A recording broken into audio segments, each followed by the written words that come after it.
कल्पना कीजिए दोस्तों, अगर मैं आपसे कहूं कि इस ब्रह्मांड में हमारी धरती जैसी एक और दुनिया मौजूद है, जहां हवा अलग है, लोग अलग हैं और जीवन के नियम भी पूरी तरह अलग हैं, तो सोचिए अगर हम उनमें से एक प्लैनेट पर पहुंच जाएं, तो वहां का नजारा, वहां का मौसम और वहां के लोग हमारी कल्पना से बिल्कुल अलग होंगे। एक ऐसी जगह जहां सब कुछ जाना पहचाना लगे, लेकिन फिर भी सब कुछ अलग हो। तो दोस्तों तैयार हो जाइए, क्योंकि आज हम आपको ले चलेंगे उस रहस्यमयी ग्रह पर, जहां जिंदगी वैसी ही है जैसी धरती पर दिखती है, पर हर चीज में छिपा है एक अनजाना राज। तो चलिए शुरू करते हैं इस अद्भुत सफर की कहानी, द लॉस्ट प्लैनेट। दो एस्ट्रोनॉट हेजल और स्टीव एक लंबे रिसर्च मिशन के लिए ब्रह्मांड की गहराइयों में निकले थे। उनका मकसद था नई ऊर्जा स्रोतों और संभावित ग्रहों की खोज करना।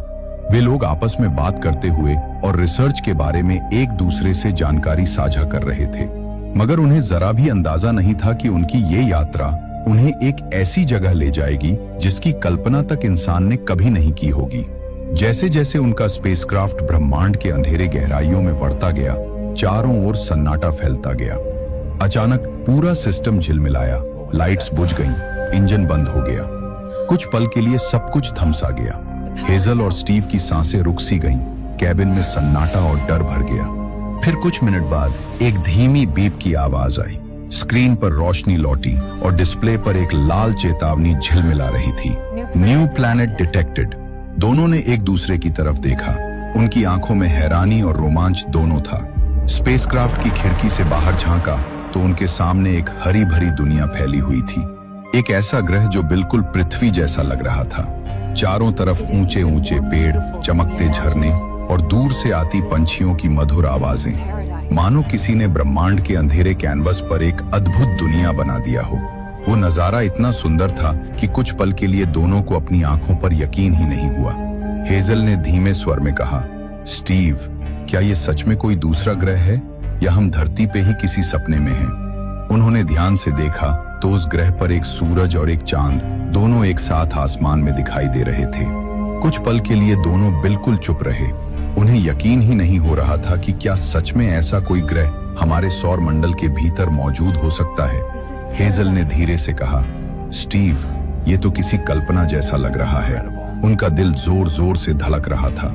डर और उत्साह दोनों ही उनके अंदर एक साथ चल रहे थे। फिर भी उन्होंने हिम्मत दिखाई और सावधानी से अपने स्पेसक्राफ्ट को उस ग्रह की सतह की ओर मोड़ा। जैसे जैसे वो नीचे उतरने लगे, खिड़की से दिखने वाले नजारे और भी अद्भुत होते जा रहे थे। नीले झरनों की चमक और हवा में एक अनकही शांति। वो पल शायद इंसानियत के इतिहास का सबसे खूबसूरत लैंडिंग मोमेंट बनने वाला था। जैसे ही उनका स्पेसक्राफ्ट उस ग्रह की सतह पर उतरा, एक हल्की सी कंपन महसूस हुई और फिर चारों ओर बस शांति ही शांति थी। जब वे लोग उस ग्रह पर अपना पहला कदम रखे तो उनके सामने जो नजारा था वो किसी सपने से कम नहीं लग रहा था। दूर दूर तक हरे मैदान फैले हुए थे, जहां कुछ लोग शांति पूर्वक बैठे थे, मगर वे देखने में अलग ही दिख रहे थे। पेड़ों पर रंग बिरंगे फलों की भरमार थी और झरनों से बहता साफ नीला पानी जो सूरज और चांद की रोशनी में चमक रहा था। आसमान में बड़े बड़े पक्षी धीमी उड़ान भर रहे थे। उनके पंखों की झलक किसी सुनहरी चादर जैसी लग रही थी। हेजल ने धीरे से कहा, स्टीव, ये तो धरती से भी ज्यादा खूबसूरत ग्रह है। स्टीव ने हल्के से मुस्कुराया, क्योंकि शब्द उस पल की सुंदरता को बयान ही नहीं कर सकते थे। फिर हेजल ने बोला, स्टीव, क्या अभी हमें इसकी जानकारी धरती पर हेडक्वार्टर को देनी चाहिए? स्टीव ने कुछ पल आसमान की ओर देखा, जहां एक साथ सूरज और चांद चमक रहे थे। फिर मुस्कुराते हुए बोला, अभी नहीं हेजल, अभी कुछ देर रुकते हैं। पहले इस जगह को थोड़ा और करीब से देख लेते हैं। हेजल ने सहमति में सिर हिलाया। तभी अचानक हेजल ने दूर अपने कैमरे से कुछ देखा और वो हैरान रह गई। उसने देखा एक बड़े पेड़ के पास कुछ जीव बैठे थे, पर वे न इंसान लग रहे थे, न ही पूरी तरह जानवर। उनका रूप किसी होमिनिन यानी बंदर जैसे मानव जो कभी हमारे पूर्वज हुआ करते थे। उनकी आंखों में एक अजीब सी बुद्धिमत्ता चमक रही थी, जैसे वे अभी अभी सोचने की शुरुआत कर रहे हों। हेजल ने उत्साहित होकर कहा, स्टीव, ये देखो, ये तो बिल्कुल वैसे ही हैं जैसे हमारे धरती पर कभी इंसान हुआ करते थे। स्टीव ने ध्यान से देखा और बोला, शायद ये वही पल है जहां इस ग्रह पर इवोल्यूशन की नई शुरुआत हो रही है। दोनों के दिलों में अद्भुत उत्साह और आश्चर्य उमड़ पड़ा, क्योंकि उनके सामने एक ऐसा ग्रह था जहां वे मानवता के आरंभिक रूप को अपनी आंखों से देख रहे थे। वो समझ गए कि ये जगह सिर्फ एक और ग्रह नहीं, बल्कि एक नई धरती की उत्पत्ति हो रही है। अब उनके दिलों में डर और जिज्ञासा दोनों ही बराबर थे। एक तरफ मन कह रहा था, चलो पास चलकर देखते हैं, और दूसरी तरफ अंदर से डर की लहर भी उठ रही थी। स्टीव ने धीमी आवाज में कहा, हेजल, हमें संभल कर रहना होगा। अगर ये वाकई विकास के शुरुआती दौर के जीव हैं, तो ये अभी भी शिकारी और नरभक्षी दोनों हो सकते हैं। हेजल ने दूर कैमरे की स्क्रीन पर जूम किया तो देखा कि होमिनिन कुछ जानवरों का शिकार कर रहे थे और फिर आग जैसी किसी चीज के पास बैठकर उसे खाने की कोशिश कर रहे थे।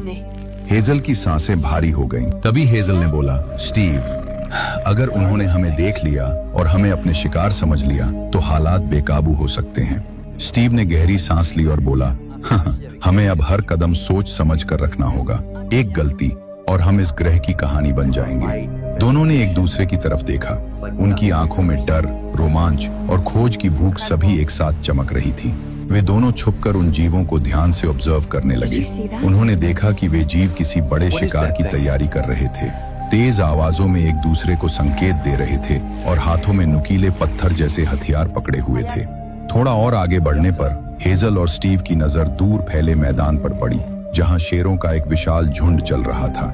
उनकी हर हरकत शांत लेकिन घातक थी, जैसे वे भी शिकार की तलाश में हों। स्टीव ने फुसफुसाते हुए कहा, हेजल, लगता है इस ग्रह का जंगल भी धरती जितना ही खतरनाक है। हेजल धीरे से बोली, या शायद उससे भी ज्यादा। कुछ देर तक हेजल और स्टीव ने चुपचाप उन जीवों को ऑब्जर्व किया, हर एक हरकत को ध्यान से देखा। होमिनिन धीरे धीरे झुकते हुए आगे बढ़ रहे थे और उनकी नजरें एक ही दिशा में एक शिकार पर टिकी थीं। तभी हेजल ने धीरे से बोला, स्टीव, वो देखो हिरणों का एक झुंड। अगले ही पल होमिनिन अचानक गरजते हुए हिरणों की ओर टूट पड़े। लेकिन जैसे ही हमला शुरू हुआ, हिरणों ने जंगल की ओर भागना शुरू कर दिया और देखते ही देखते पूरा झुंड गायब हो गया। स्टीव ने धीमे स्वर में कहा, लगता है यहाँ के जानवर भी धरती से कहीं ज्यादा तेज और समझदार हैं। हेजल ने सिर हिलाया, हाँ, और ये होमिनिन, इन्हें अभी बहुत कुछ सीखना बाकी है। उसके बाद दोनों ने हिम्मत जुटाई और फैसला किया कि अब वक्त आ गया है उन जीवों से आमने सामने मिलने का। लेकिन तभी हेजल बोली, स्टीव, हमें पहले इसकी जानकारी धरती पर हेडक्वार्टर को दे देनी चाहिए। ऐसी खोज इंसानियत के लिए एक नए जीवन की खोज है। दोनों तुरंत अपने स्पेसक्राफ्ट की ओर लौटे, मगर जैसे ही अंदर गए वे हैरान रह गए। पूरा सिस्टम बंद पड़ा था। ना कोई स्क्रीन जल रही थी, ना ही किसी बटन पर कोई प्रतिक्रिया थी। उन्होंने कई बार सिस्टम रीस्टार्ट करने की कोशिश की, पावर रीसेट, मैनुअल कंट्रोल, लेकिन कुछ भी काम नहीं कर रहा था। थक हारकर हेजल ने गहरी सांस ली और बोली, लगता है फिलहाल हम इस ग्रह पर फंस चुके हैं। और फिर दोनों चुपचाप फिर से उसी ग्रह की दिशा में दोनों निकल पड़े। धीरे धीरे वे जंगलों से बाहर निकले।